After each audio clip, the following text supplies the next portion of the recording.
읽고 제가 이 말씀을 읽은 후에 이것이 살아계신 하나님 말씀입니다. 그러면 여러분은 우리가 하나님의 말씀을 듣습니다 라고 하시면 감사하겠습니다. 헤롯 왕 때 예수께서 유대 베들레헴에서 나심에 동방으로부터 박사들이 예루살렘에 이르러 말하되 유대인의 왕으로 나시니가 어디 계시뇨? 우리가 동방에서 그의 별을 보고 그에게 경배하러 왔노라 하니 헤롯 왕과 온 예루살렘이 듣고 소동한지라. 왕이 모든 대제사장과 백성의 서기관들을 모아 그리스도가 어디서 나겠느냐 물으니 가로되 유대 베들레헴에 오니 이는 선지자로 기록된 바 또 유대 땅 베들레헴아 너는 유대 골 중에 가장 작지 아니하도다. 내게 산 다스린 자가 나와서 내 백성 이스라엘의 목자가 되리라 하였습니다. 이 헤롯이 가만히 박사들을 불러 별이 나타낸 때를 자세히 묻고 베들레헴 보내며 이르되 가서 아기에 대해 자세히 알아보고 찾거든 내게 구하여 나도 가서 그에게 경배하게 하라. 박사들이 왕의 말을 듣고 갈새 동방에서 보던 그 별이 문득 앞서 인도하여 가다가 아기 있는 곳 위에 머물러 섰는지라.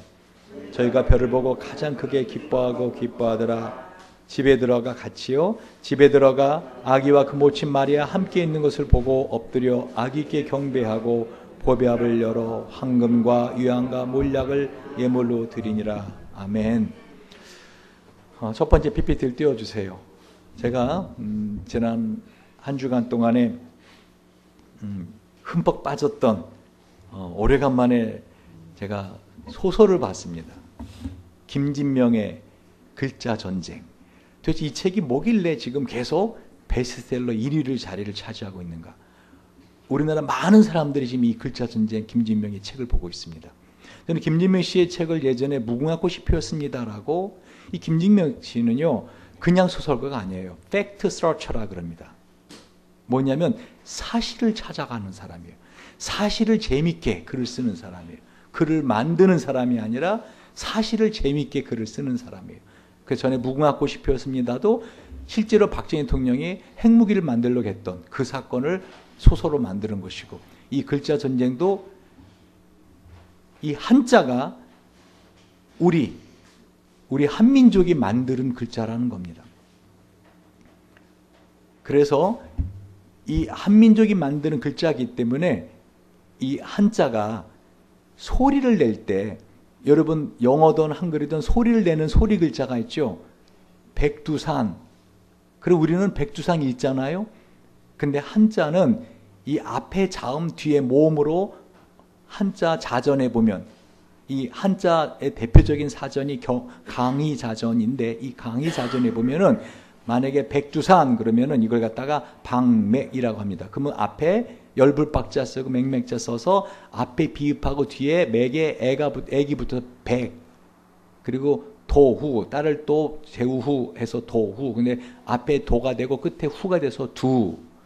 그것은 사한 해서 산. 근데 실제로 읽으려면 어떻게 읽어요? 바이토시안 이러고 있습니다. 자, 그럼 물어봅시다.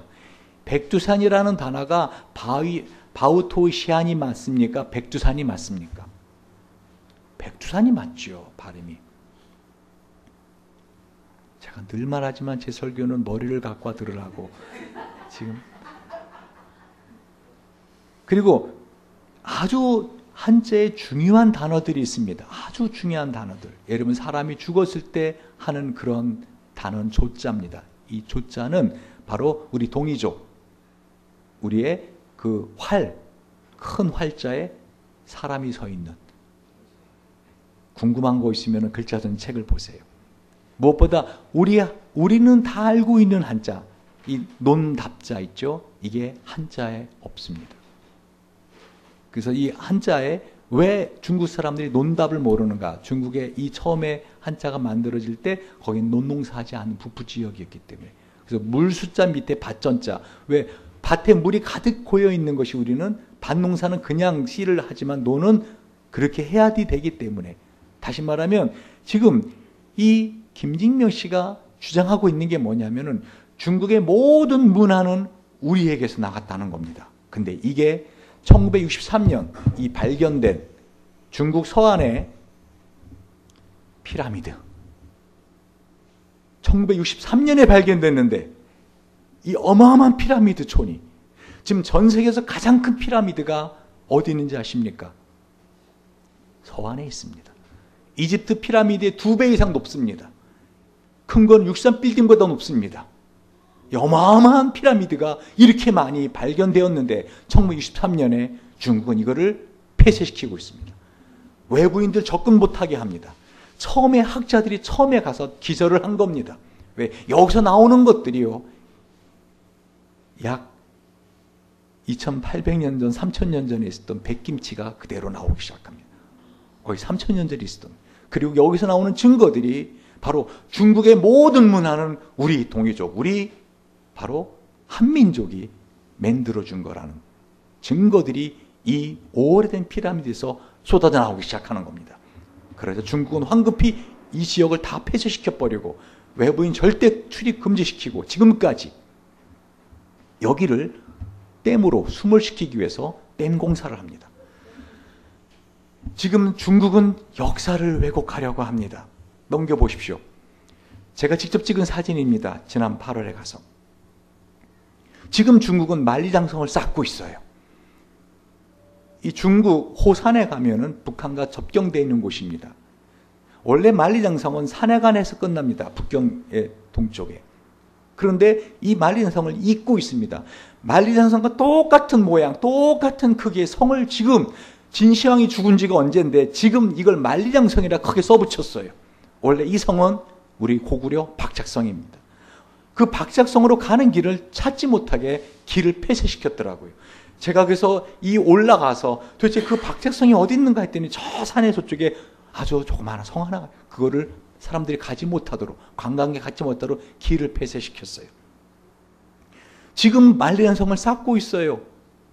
지난 8월 달에 찍은 사진이에요. 어디서 구했는지 오래된 시커먼 벽돌들을 구해가지고 이게 만리장성이라고 지금 크게 써붙여놨습니다. 왜? 그렇게 오래된 벽돌을 했지만은 그 벽돌을 붙이는 시멘트는 아직도 하얘요. 왜 중국은 이 말도 안 되는 역사를 왜곡하는 일을 하고 있는가? 넘겨보십시오. 역시 다 제가 직접 찍은 사진들입니다. 저는 이 장보고 장군을 이와 같이 큰 동상까지 만들어 놓고 장보고 장군의 그 박물관을 이렇게 만들어 놓은 걸 보고 중국 사람도 장보고 장군을 존경하는구나. 전 들어가서 그 글자를 보고 기절할 뻔했습니다. 장보고 장군은 중국의 한 장군으로서 우리의 모든 고구려의 역사를 다 중국의 역사로 다 바꿔나가고 있고 이거를 유네스코에 계속 등록을 하고 있습니다. 여러분, 저 대리석 저 여자 누구일 것 같습니까? 한 손에 마늘을 들고 있고 한 손에 팔을 들고 있습니다. 뒤에는 인조 동굴이 있고 곰이 있습니다. 저 여자 누구일 것 같습니까? 웅녀. 근데 거기 뭐라고 적힌지 아십니까? 당군 신화는 중국의 한 부족의 신화로서. 지금 중국은 심지어는 차전놀이도 유네스코의 중국의 놀이로, 이 아리랑 중국의 노래로, 심지어는 한복까지도 중국의 옷으로 계속 유네스코에 하려고 합니다. 중국은 뭐를 하고 있는 것일까요? 넘겨보십시오. 역사. 저는 오늘 여러분에게 예수님의 탄생에 대한 부분을 역사 사실, 그 역사적인 사실이 뭔가를 말해주려고 합니다. 지금 박근혜 대통령이 지난 8월 15일 광복 70주년에 엄청난 말을 했습니다. 대한민국 정부 수립일인 1948년 8월 15일을 대한민국 수립일이라고, 이 나라의 건국 수립일이라고 첫 발언을 했습니다. 이것은 대한민국 헌법에도 나와 있는 것을 거짓되이 왜곡한 말입니다. 대한민국은 3.1운동으로 건립된 대한민국 임시정부의 법통을 계승하고 하고 분명히 우리 대한민국은 1919년에 이 나라가 시작된, 임시정부로부터 시작된 나라입니다. 그리고 1948년 재헌국회 개회사에도 대한민국 정부 수립이라고 했지 대한민국 수립이라고 하지 않았습니다. 이미 대한민국은 존재했었습니다. 만약에 이것이 지금 새로운 역사 교과서에서 주장하듯이 1948년으로 되면 어떤 일이 되는지 아십니까? 이 대한민국은 일제가 근대화 문명을 주어가지고 이 정부를 세울 수 있게 되었고, 그리고는 미국이 우리나라를 일제에서 뺏어서 우리는 구걸에서 얻은 나라가 됩니다. 그렇기 때문에 이승만 대통령이 바보가 아니고 첫 번째 임시정부 사람들이 바보가 아니기 때문에 첫 번째 정부 수립을 했을 때 우리 대한민국의 시작은 1919년이더라고 딱 못을 박았던 것입니다. 왜? 우리가 쟁취한 거라는 것입니다. 그래서 예전에 해방, 8.25 해방이란 말을 했습니다. 그건 수동적인 것입니다. 그래서 우리가 이걸 8.25 광복이라고 한 겁니다. 왜? 빛을 다시 찾은 거라는 것이죠. 놀라운 일입니다. 넘겨보십시오. 여러분, 저는 오늘 성탄절이 하나의 역사적인 사실을 말해주고 있는데 사탄은 이거를 우리에게 문화적인 것에서 지어가려고 하고 있다는 것입니다. 심지어 여러분, 이 성경의 모든 사실들은 이미 우리에게 문화적으로 많은 것을 말해주고 있습니다. 예를 들면 4월 1일 여러분 만우절 아십니까? 왜 그런 이상한 날이 생긴지 혹시 아십니까? 거짓말을 하는 나라. 그래서 만우절날 속으면 바보라 그러죠. 만우절 바보, 4월 바보의 날입니다. 그것은 바로 옛날에 이 우리 기독교 수도사들이 그 다음에 있는 바로 4월 4일 부활하셨어요. 우리 주님이 사실은 4월 1일 날 처형됐다고 그렇게 많은 사람들이 알고 있습니다. 그렇기 때문에 4월 4일 날 부활하셔, 사흘 만에. 그러니까 마귀는 예수님을 십자가에 못 박아 죽이면 될 줄 알았거든요. 그땐 죽였더니 예수님이 죽음을 찍고 나오셨단 말입니다. 한마디로 속았지롱. 그래서 그거를 마귀를 놀리는 의미에서 만우절을 시작했다는 것입니다. 하나의 문화입니다. 근데 지금 이단들을 비롯한 마귀는요, 이 성탄절의 문화를 희석시키고 있습니다.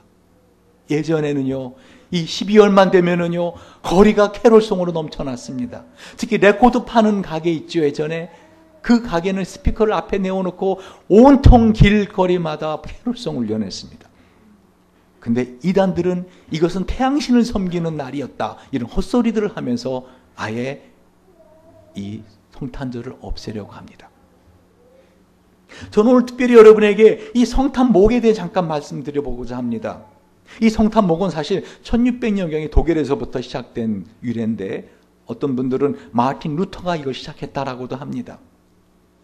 이 파라다이스라는 이름을 붙여줄 정도로 이 성탄목은 에덴 동산을 상징하고 있습니다. 이 전나무는 뭐냐? 겨울에도 잎이 떨어지지 않은 싱싱한 푸른 나무입니다. 생명나무를 의미합니다. 원래 이 성탄목에는 사과를 달았습니다. 이 사과가 뭐냐? 바로 선악을 알게 하는 나무지요. 하나님의 생명나무를 에덴 동산에 하나님이 창세기 2장 9절에 보면 세워놨습니다. 그러나 뱀이 이들을 유혹합니다. 너희가 그걸 먹고 하나님이 되어라. 창세기 3장 5절에. 그래서 이렇게 빨간 이 사과를 상징하는 것을 달아놓은 것입니다. 여기에 장미를 꽂아놓기도 합니다. 이사야 11장 1절에 이새의 자손에게서 한 가지가 나서 나올 예수를 상징하고, 이사야 35장 1절에도 바로 샤론의 꽃 예수, 할렐루야. 그래서 장미를 여기다가 장식했습니다. 여러분, 재미난 것은 샤론의 꽃, The Rose of the Sharon, 이 어떤 꽃명인지 아십니까? 무궁화입니다. 무궁화가 영어가 이름이 샤론의 꽃입니다. 빵 걸어놨어요. 요한복음 6장 35절에 생명의 떡으로 오신 예수를 상징하기 위하여. 우리 교회도 지금 되어 있지만 촛불을 이 앞에다 놨습니다. 요한복음 8장 12절에 세상에 빛으로 오신 예수님을 상징하기 위하여. 여러분, 성탄절에 선물을 주고받습니다. 그 이유는 무엇이죠? 하나님이 세상을 이처럼 사랑하사 독생자를 주셨으니 이는 누구든지 저를 믿는 자마다 멸망치 않고 영생을 얻게 하려 하심이라 하는 하나님의 선물을 서로 나눔으로써 이 성탄절의 의미를 상징적으로 되새기기 위함인 것입니다. 여러분, 성탄절이 다가오고 있습니다. 우리 예수님은 이 땅에 아기의 몸으로 오실 것을 약속하셨습니다. 700년 전에 이미 약속하셨습니다. 자, 단계 넘겨보세요. 오늘 본문을 보면은 이 예수님이 드디어 이 땅에 오셨는데 2장 1절입니다. 2절, 3절 같이 한번 볼까요? 시작. 헤로당 때 예수께서 유대 베들레헴에서 나심에 동방으로부터 박사들이 예루살렘에 이르러 말하되 유대인의 왕으로 나시니가 어디 계시뇨? 우리가 동방에서 그의 별을 보고 그에게 경배하러 왔노라 하니 3절. 헤로당과 온 예루살렘이 듣고 소동한지라. 이 창조과학회가 연구한 거를 여러분 혹시 관심 있으면 유튜브에 찾아보십시오. 성탄별 창조과학 이렇게 하면은 자세히 설명을 합니다. 이 창조과학회가 이제는 이 허브 망원경이 발달돼서 저 우주 끝까지도 볼 수 있고 이 각 행성들의 자전과 공전의 주기를 가지고 이 과학적으로 많은 걸 증명해내기 시작합니다.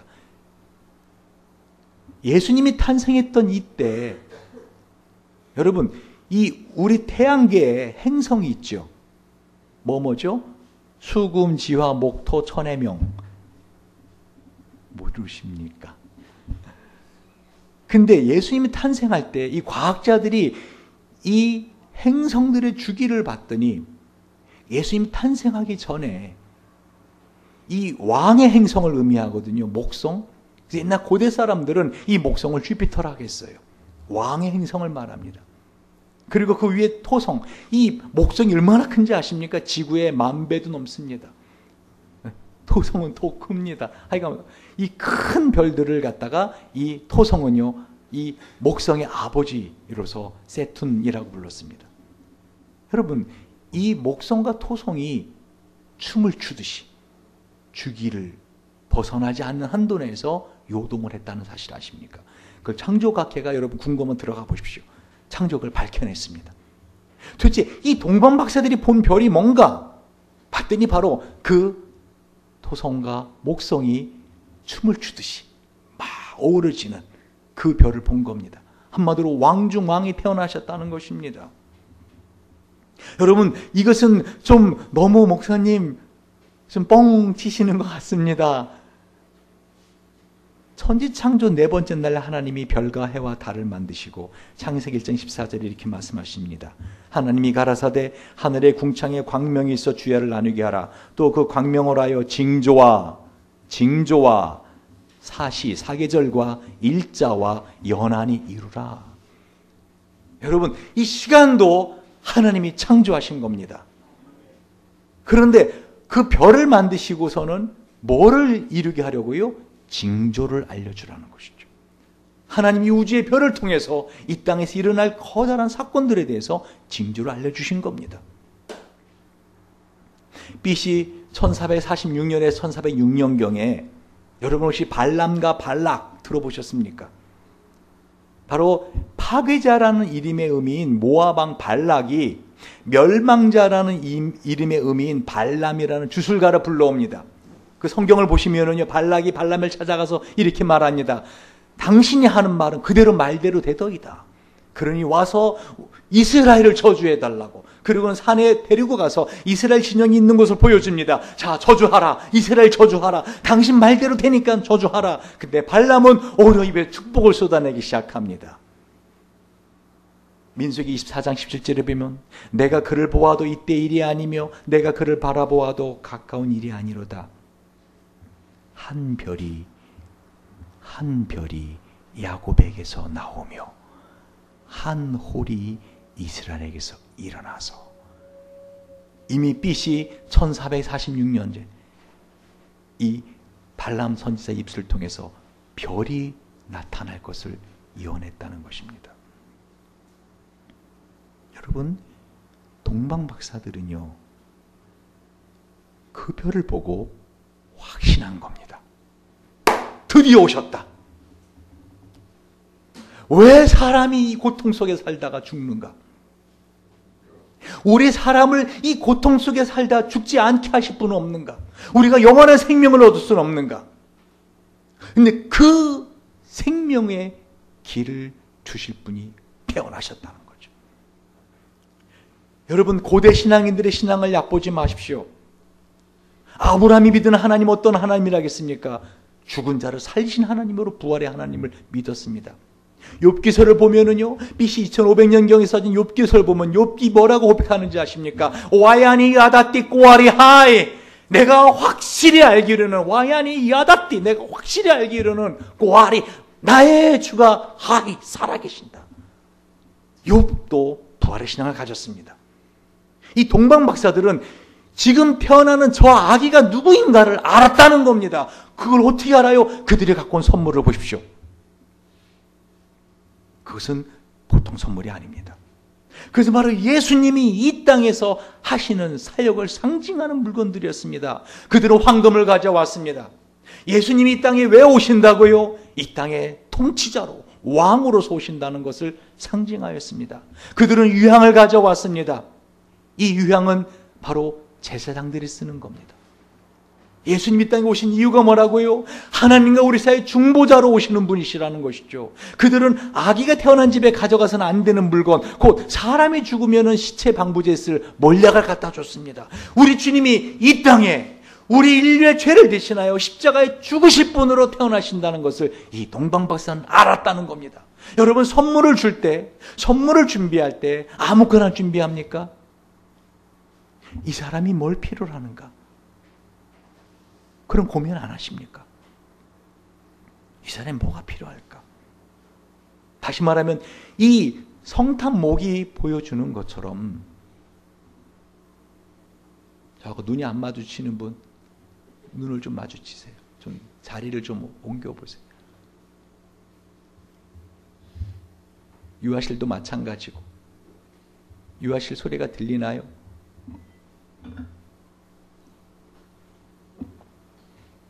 특히 유아실은 아이들하고 예배를 드리기 때문에 집중하지 않으면 은혜를 받을 수가 없어요. 전투요, 전투. 영적인 전투.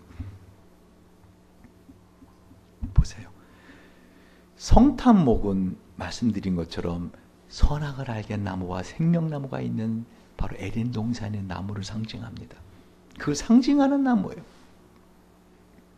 여러분, 저는 지금 예수님 2000년 태어났습니다, 우리 예수님을 기억하고 축하합시다, 그게 아닙니다. 지금 저와 여러분이 누리고 있는 사실, 이 사실이 뭔가를 말하고 있는 것입니다. 성사님이 그 아프리카 케냐에 가서 그들에게 전하고자 하는 것, 그것은 역사적인 사실입니다. 왜 중국이 그렇게 역사적인 사실을 두려워하는가? 뿌리까지 다 흔들리기 때문입니다. 중국이 어마어마한 피라미드 촌을 발견하고도 왜 그걸 다 덮으려고 지금까지 계속 덮고 있는가? 그들은 두려운 것입니다. 그래서 아예 한강 이북은 다 고구려 역사는 중국 거다라고 말도 안 되는 동북공정 역사를 저렇게 대공사를 중국 전역에 하고 있는 것입니다. 저들이 두려워하는 게 뭔지 아십니까? 역사적인 사실입니다.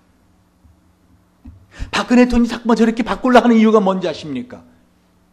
자신의 아버지 박정희 대통령이 실질적으로 이 나라를 경제적으로 잘 살게 한 국보라고 하는 나라의 국보로 만들고 싶어서 사실로 된 역사를 지금 바꾸려고 하는 겁니다. 여러분, 이건 역사적인 사실은 중요한 겁니다. 여러분, 예수가 태어나셨다는 것, 이제는 예수님이 태어나셨고 이제 그 예수님이 다시 오신다고 우리에게 약속하고 있는 것입니다. 저와 여러분이 이미 그 시간대에 살고 있다는 것입니다. 지난주 설교를 기억해 보십시오. 이 지구가 수용할 수 있는 인류의 숫자가 한계가 있습니다. 이제 주님이 다시 오실 수밖에 없는 날이 우리의 세대에 이루어질 수밖에 없는 시점에 우리는 살고 있다는 겁니다. 여러분, 지금까지 어떻게 사셨습니까? 무엇을 위해 사셨습니까? 아담 한 사람이 이 하나님의 나라의 법을 깼습니다. 선악을 알게 하는 나무는 그저 열매가 아닙니다. 그저 나무 열매가 아니라 선악을 알게 하는 나무, 하나님의 법, 선악을 구분하는 법을 깬 겁니다. 한 사람 아담의 불순종으로 온 인류가 죽음에 이르게 되었습니다. 왜 저렇게 유언이가 아파하는지 아십니까? 아담이 범죄해서입니다. 인류의 죄가 들어와서. 왜 여러분의 삶에서 고통이 있는지 아십니까? 왜 여러분의 관계에 아픔이 있는지 아십니까? 인류의 삶에 죄가 들어와서. 왜 여러분 사랑하는 사람들이 죽어가는지 아십니까? 인류의 죄가 들어와서. 그런데 그 죄를 예수님이 십자가에서 해결하셨다는 겁니다. 이것은 역사적인 사실입니다. 이 사실을 믿는 자들마다 그 예수님의 보혈의 능력을 생명나무처럼 따먹으며 살 수 있는 시대에 우리는 살고 있다라는 것입니다. 이 역사적인 사실을 많은 사람들이 잊고 삽니다. 왜요? 아까 제가 제목을 붙인 거 봤습니까? PPT에. 역사적인 사실보다 왜곡된 학습을 사람들은 더 믿기 때문입니다. 여러분의 머릿속에 어느새 한자는 중국 사람의 언어다. 아닙니다. 한자는 한글과 쌍둥이입니다. 한자는 뜻글자요, 한글은 소리글자입니다. 근데 중국이 한족이 힘이 세지면서 그 한자를 쓰는 우리 동이족에는 한자를 다 지어간 겁니다. 엄청난 정책을 펼쳤습니다. 그걸 한번 역사에서 한번 보십시오. 삼국유사, 삼국사기도 역시 왜곡된 겁니다. 공자도 거짓말을 한 겁니다. 사마천, 왜 그가 자신이 궁형을 당하면서까지 왜 역사적인 사실 사기를 기록했겠습니까? 자신의 나라를 위한 겁니다. 여러분, 세상에 하늘에서 그야말로 신 같은 자가 내려와서 곰이 마늘을 먹고 사람이 됐다는 거, 이게 말이 되는 소리입니까? 근데 우리는 그거를 믿고, 그게 우리 민족의 역사라고 합니다. 아닙니다. 우리 민족의 역사는 훨씬 더 깊고 웅대합니다. 여러분, 그러한 것은 한번 여러분이 인터넷, 스마트폰 찾아보시기 바랍니다. 여러분, 담자 넘겨보세요. 예수님이 이 땅에 오셨다는 겁니다. 선악을 알게 나무 열매를 먹음으로써 하나님의 법을 깨뜨린 아단 한 사람을 시작된 이 세상의 고통과 죽음의 시대가 이제 끝이 난다는 겁니다. 참 평화와 생명의 시대를 이 아기 예수가 가져왔다는 것입니다. 여러분, 이번 성탄절에 뭐를 기대하고 있습니까? 여러분, 그저께 금요일날 전 사실 이 설교에 일부를 했습니다. 우리 금요일 오신 분들은 제가 설교 일부라고 했습니다. 주일은 2부라고 했습니다. 금요일 설교에 제가 뭐를 말했는가 하면요, 한마디로 말하면 예수님이 태어나시는데 성탄절로 우리가 이미 2000년 오셨는데 이게 나한테 무슨 의미냐는 거죠. 여러분에게 아기 예수는 누구입니까? 오늘 본문에 보면은 세 부류의 사람이 나옵니다. 예수님이 태어나셨다는 말을 듣고 어떻게 3절에 보니까 헤로당과 온 예루살렘이 듣고 소동했다라고 합니다. 그 소동하는 사람들 속에 세 부류의 사람이 있습니다. 첫 번째 4절입니다. 왕이 모든 대제사장과 백성의 서기관들을 모아 그리스도가 어디서 나겠느냐 물으니 가로되 유대 베들레헴에 있는 현자로 이렇게 기록된 바 또 유대 땅 베들레헴아 너는 유대 골 중에 가장 작지 아니하도다 내게서 한 다스린 자가 나와서 내 백성 이스라엘의 목자가 되리라 하였음이니이다.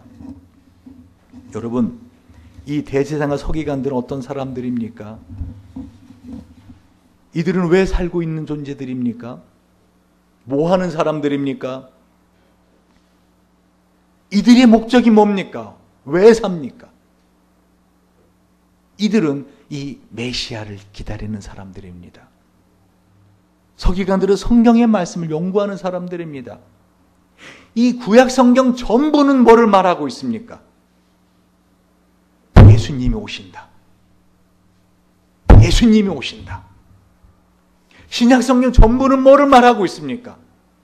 그 오셨던 예수님이 다시 오신다.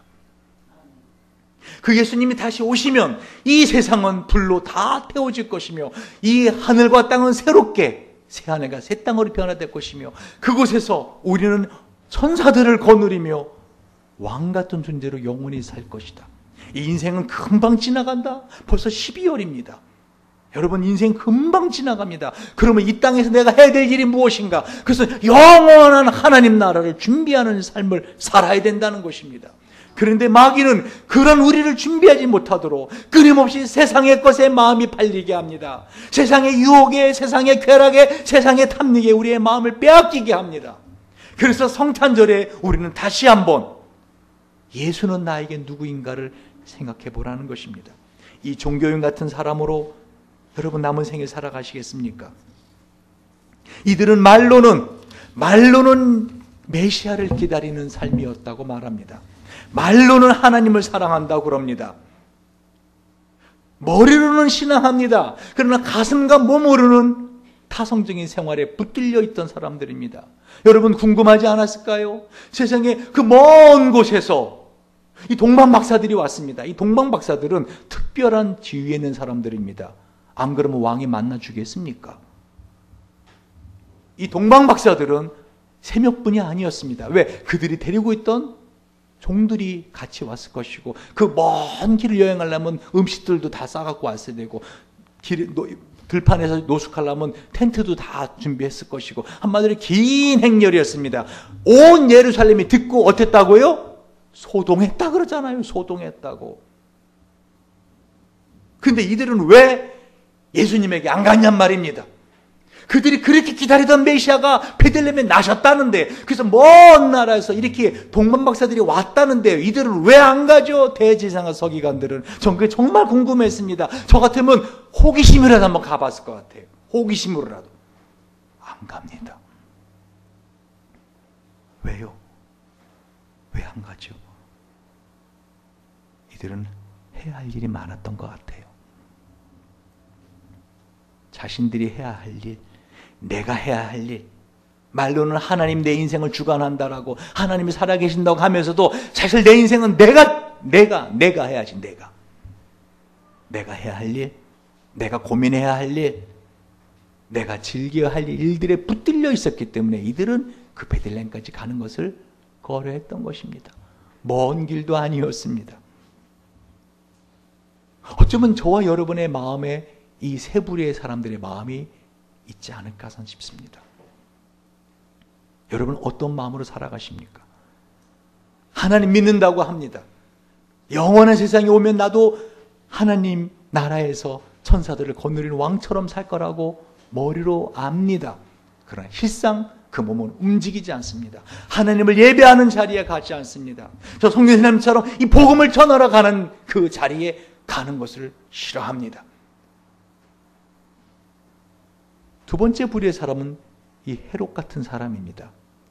2장 7절 8절을 보십시오. 시작. 이에 헤롯이 가만히 박사들을 불러 별이 나타내질 자세히 묻고 베들레헴에 보내며 이르되 가서 아기에 대해 자세히 알아보고 찾거든 내게 구하여 나도 가서 그에게 경배하게 하라. 거짓말입니다. 이 헤롯은 오히려 아기 예수를 죽이기 위해서 2살 이하 된 아기들을 다 죽이는 끔찍한 일을 하는 사람입니다. 근데 말은 어떻게 해요? 나도 가서 경배하게 하라. 이 세속인들은요, 자신의 이익에 해가 된다면은요, 예수를 증오하는 사람들입니다. 여러분, 기독교인들, 크리스찬들을 증오하는 사람들 많이 있습니다. 헤롯에 속한 사람들입니다. 세상에 속한 사람들입니다. 근데 어쩌면 이 헤롯 같은 마음이 내 안에도 있을 수 있다라는 것입니다. 나의 이익을 위해서 교회 가는 것을 싫어하더라는 거죠. 이 소동한지라, 이 타라소라는 헬라어는요, 자극하다, 평정을 잃게 하다, 불안하게 하다. 한마디로 예수님이 태어나셨는데 우리 인류의 모든 죽음과 모든 고통을 해결해 줄 수 있는 예수님이 태어나셨다는데 그 예수님에게 예배하러 가는 것이 오히려 내 마음에 짐이 되고 고통이 된다면 여러분, 이 세속인 헤롯의 마음을 갖고 있는 겁니다. 세 번째, 마지막으로 마태복음 2장 9절 10절을 보십시오. 같이 한번 볼까요? 시작. 박사들이 왕의 말을 듣고 갈새 동방에서 보던 그 별이 문득 앞서 인도하여 가다가 악이 있는 곳 위에 머물러 섰는지라 저희가 별을 보고 가장 크게 기뻐하더라. 네. 여러분, 동방 박사의 이 마음을 가지시길 주님 이름으로 축원드립니다. 넘겨보세요. 전 특별히 이 본문의 말씀을 쭉 보다가 이 마태복음 2장 1절에 보면은요, 헤롯 왕 때에 예수께서 베들레헴에 나심에, 거기 보면 제가 성경을 가는 원어로 보는데 원어 보니까 이두라는 단어가 딱 있어요. 이두? 영어로 말하면 behold, 보라. 우리말 성경에 빠졌는데 보라. 동방으로부터 박사들이 예루살렘에 이르러 라고 성경은 말씀하고 있어요. Behold, wise men from the east came to Jerusalem. 영어 성경은 정확히 behold라고 말하고 있어요.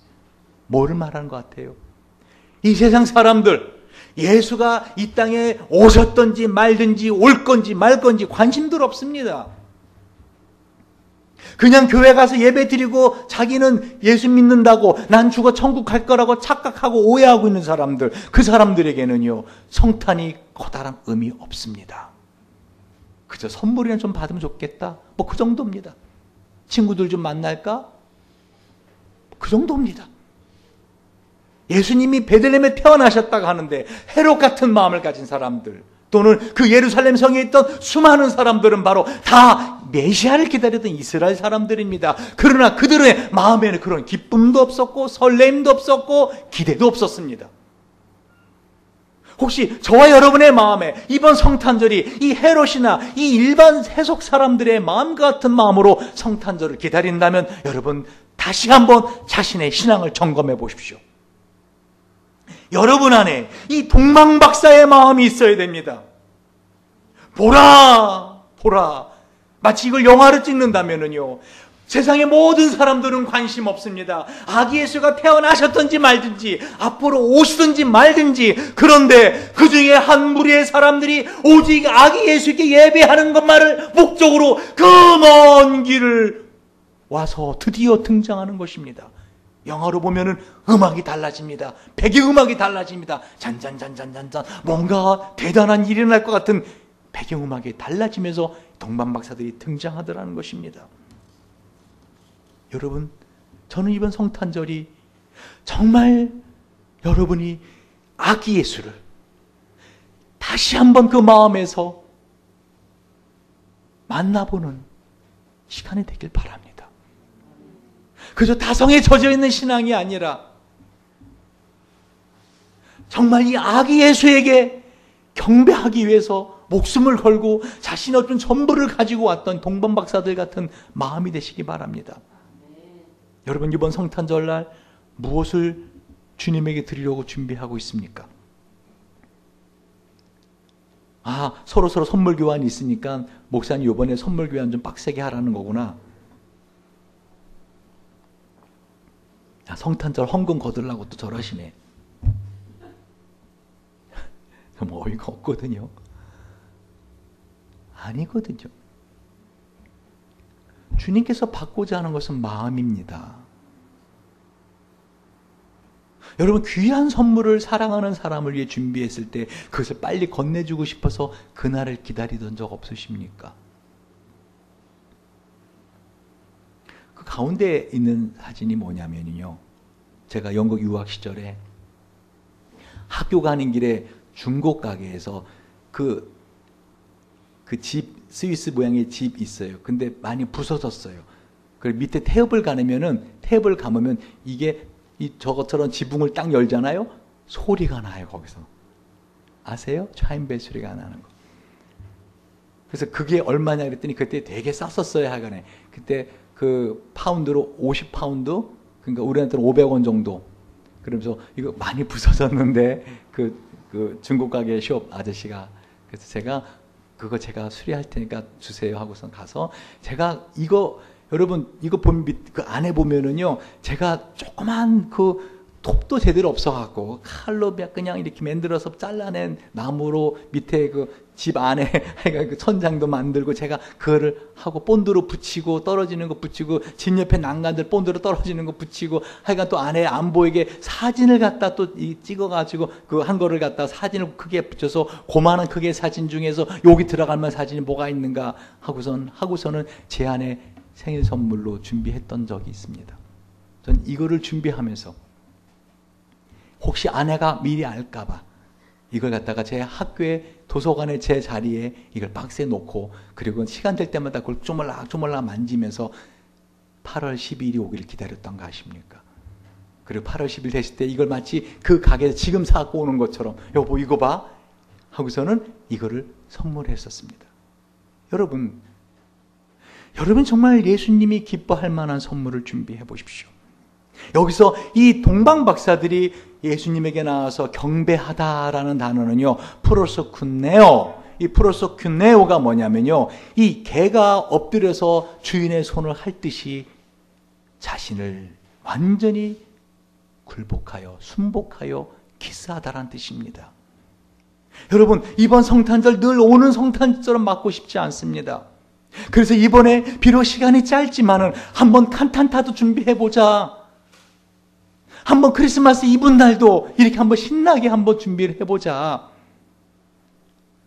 안 돌던 새벽송도 한번 돌아보자.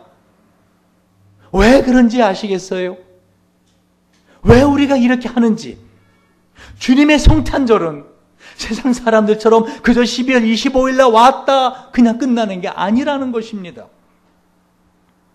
마지막 오헬리의 크리스마스 선물 이야기하고 설교를 마무리하겠습니다. 여러분 잘 아는 내용이고요. 크리스마스 때 제가 한 번 정도 예화를 썼던 내용입니다. 근데 제가 이거를 다시 이걸 읽었어요. 여기 인터넷에 떠요. 오헬리 크리스마스 선물 그러면 전문이 다 뜹니다. 짧은 소설이기 때문에. 희곡이죠, 사실은. 그 중에 이 제임스 달링햄이라는 남편과 델라 아내가 크리스마스가 다가오면서 서로에게 좋은 선물을 해주고 싶어하는 마음을 적은 글이 있습니다. 델라가 말합니다. 내일이 크리스마스인데 짐의 선물을 살 수 있는 돈이라곤 1달러 87센트가 전부였다. 몇 달을 두고 한 푼 두 푼 모아온 것이다. 주급 20달러로는 어쩔 도리가 없다. 지출은 그녀가 생각한 범위를 늘 넘어섰다. 짐의 선물을 살 돈이, 남편을 짐이라고 불러요, 제임스를. 살 돈이 불과 1달러 87센트밖에 없다니 그녀가 사랑하는 짐이 아닌가. 그런데 제임스 달링햄 부부에게는 대단한 자랑거리가 두 가지 있었다.